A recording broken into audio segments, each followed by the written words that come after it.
9 ini aku akan kasih materi tentang study case layout and composition. Jadi layout dan composition itu adalah tata letak dalam desain grafis. Aku akan kasih best practice-nya langsung sama teman-teman berupa study case.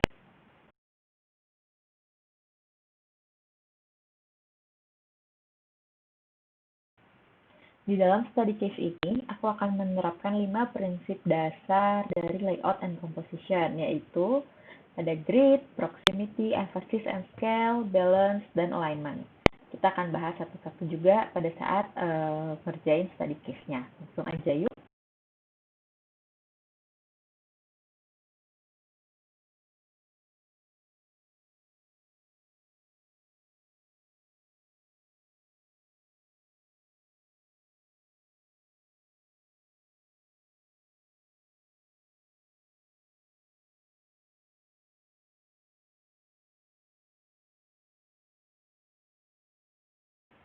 Oke, jadi sekarang aku udah punya versi before dari sebuah kartu undangan.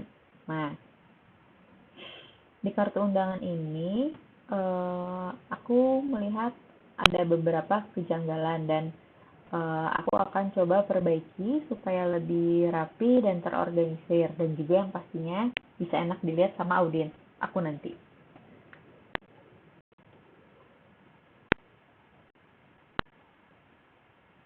Aku akan copy dulu artboard-nya.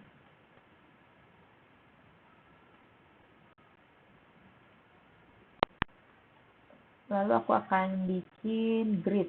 Jadi grid itu adalah kerangka acuan untuk menaruh elemen-elemen desain kita.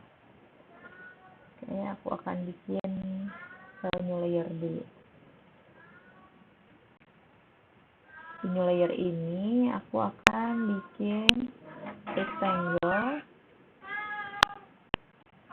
yang ukurannya sama kayak artboard aku, lalu aku akan ganti warnanya jadi warna merah.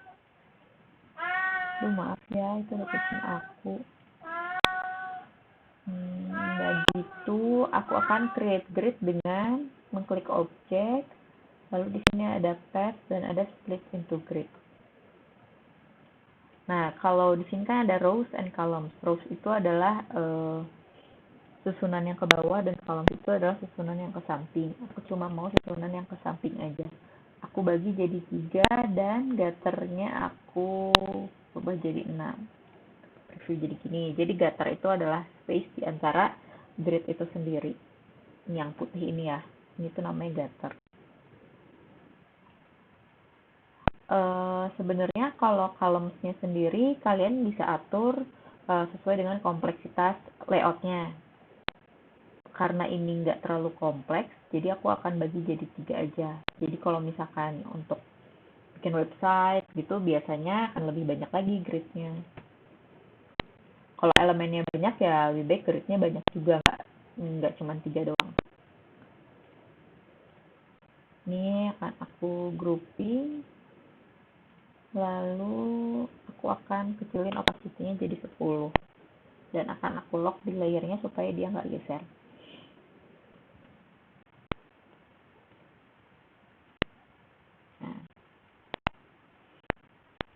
Sekarang aku akan masuk ke prinsip yang kedua, yaitu proximity. Jadi proximity adalah grouping ya. Grouping itu adalah kita ya grouping. Jadi kita grouping elemen-elemen yang saling berhubungan. Contohnya ini save the date akan aku pisahin sendiri. Oke, ini akan aku pisahin sendiri. Terus dari ini kan isinya, ini judulnya. Jadi ini akan aku pisahin sendiri. Saya juga akan hilangkan informasi yang ini. Karena aku hapus informasi yang ini. Oke. Sip.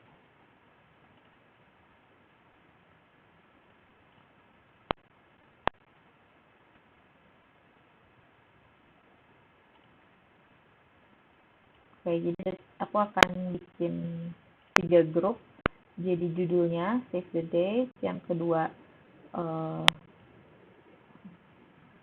pelakunya ini the wedding of, yang ketiga ini informasi tambahannya. Nah, ini adalah proximity.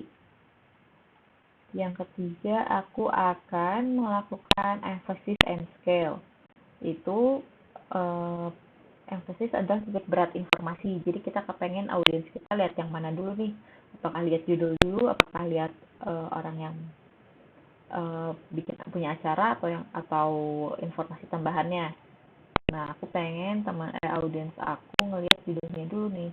Jadi aku akan gedein judulnya. Ini aku akan gedein judulnya.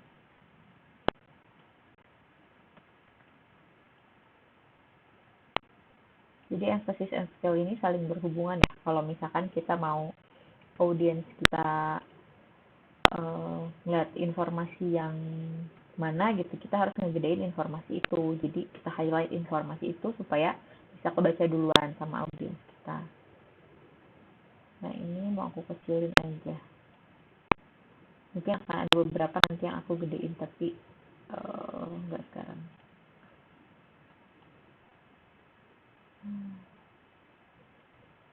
Ini.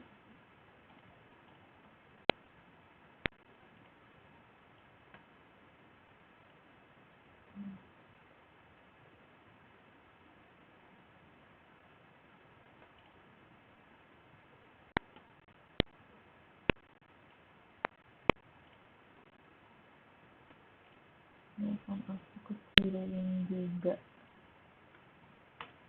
Aku kecilin, ini akan aku gedein. Kenapa? Karena aku pengen audiens aku ngelihat siapa sih yang melangsungkan pernikahan ini.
Oke, jadi informasi yang pertama mau aku sampaikan adalah judulnya, save the date, terus orang yang melakukan acaranya, orang yang punya acaranya nih Rachel Oliver, sama kapan acaranya dilangsungkan. Oke, selesai dengan emphasis and scale. Sekarang aku mau masuk ke prinsip keempat, yaitu alignment. Jadi alignment itu adalah jajaran ya, kalau bahasa Indonesianya. Jadi kita mau elemen-elemen kita ini condong ke jajaran yang mana nih, berjajar ke sebelah mana. Apakah berjajar ke sebelah kiri, berjajar di tengah, atau berjajar sebelah kanan. Ini kalau misalkan di paragraf tuh ada alignment right, atau left, atau middle gitu ya. Nah, sekarang aku pengen dia ada di sebelah kiri semuanya. Nah, ini kalau paragraf tuh ada ini. Line left, line center, dan line right. Aku mau mereka semua ada di kiri.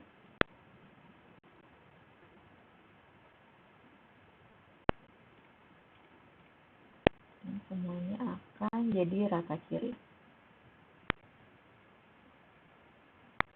Kita pakai align in object.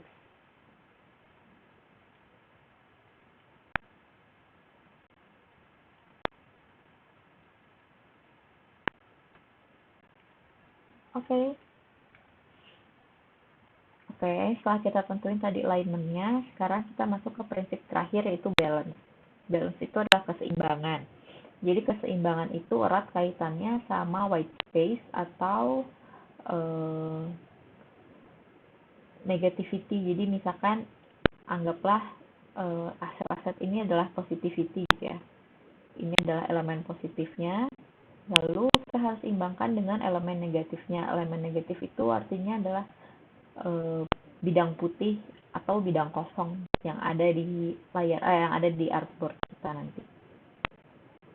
Jadi aku udah punya banyak banget nih elemen positifnya. Sekarang aku butuh elemen negatifnya, jadi supaya nggak berat sebelah. Ini kan ada 2 buah bunga di sini ya. Aku rasa ini juga berat sebelah, jadi aku akan pindahkan. Jadi yang atasnya tuh kesannya ringan, yang bawahnya kesannya berat. Aku akan pindahkan ini ke atas satu.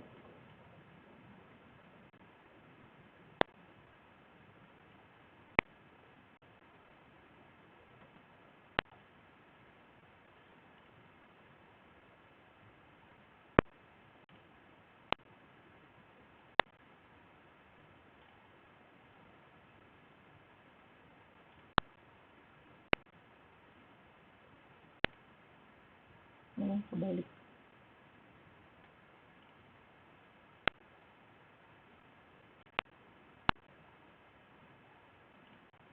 Oke.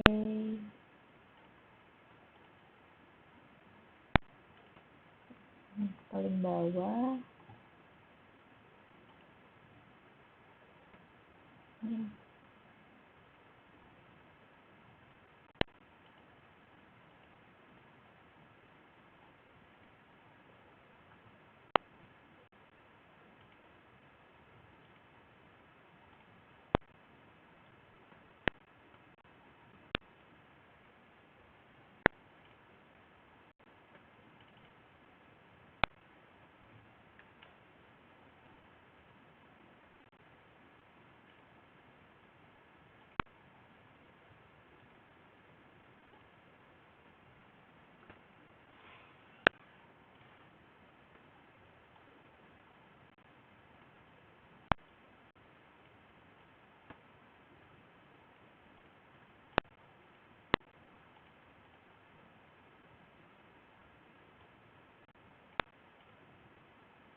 Lalu aku akan kecilkan, akan padatkan ininya.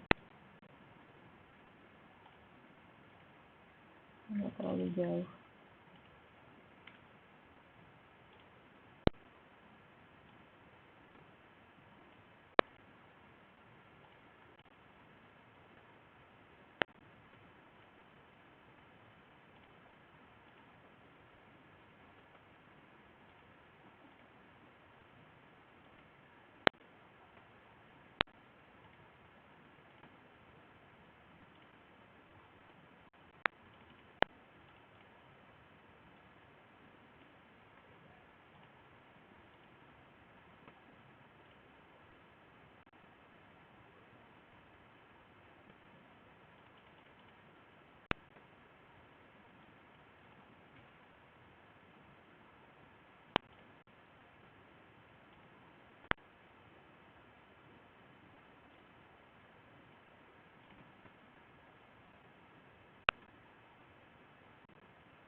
Oke, supaya dia nggak mengganggu, mungkin aku harus kecilkan juga bunganya sedikit. Eh,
Oke, jadi ini adalah study case layouting undangan pernikahan dari aku menggunakan 5 prinsip dasar layouting and composition. Semoga teman-teman bisa memahami materinya dengan mudah dan bisa mengimplementasikan di project desain teman-teman.